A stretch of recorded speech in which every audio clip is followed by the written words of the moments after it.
I'm now going to describe the old-fashioned style of the small scroll. You can see the size it would be. This is an ordinary pencil that I've got here. You can see the size of the scrolls.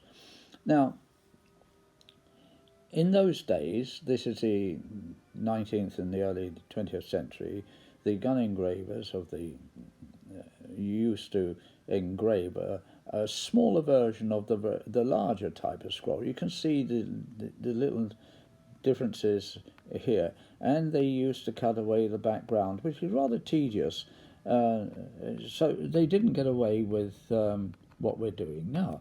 So Harry Kell developed his style of scroll, which didn't need all this cutting away in the background here. Maybe we didn't make it so fancy here, you see, but it was commercial because it was done to a price, and the gun makers wanted speed, and they wanted their turnover. So that's why we developed this type of scroll.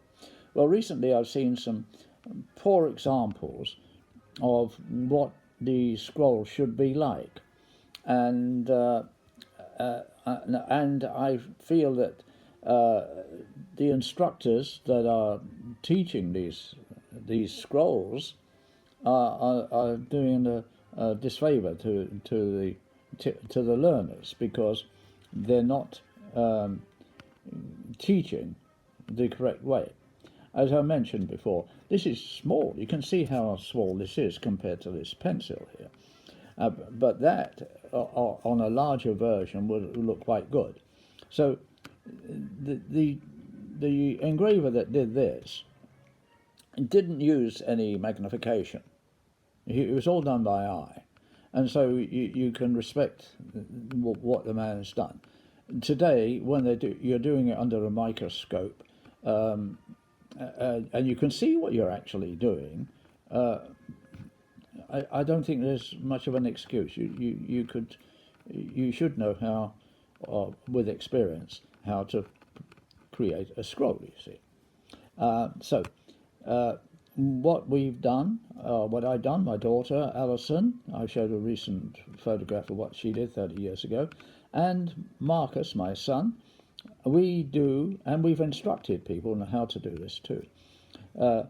We use just the one cut here to eliminate all this tedious cutting.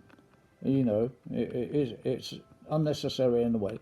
If you can show your quality, your experience, and in your scroll work, that's what you need. All scrolls do vary, but you know, even if you go to this smaller and you're working under the magnification, high magnification you got nowadays, you should know what you're aiming for.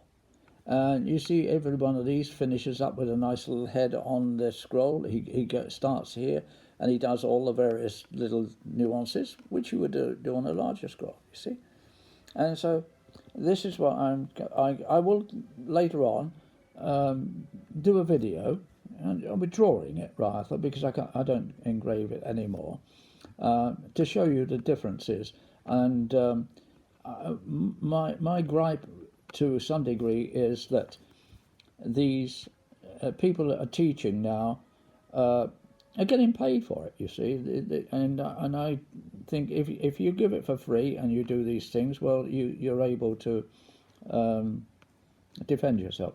But if you're charging students money and feeding them the wrong type of scroll, I don't think that is, to my mind, what you want.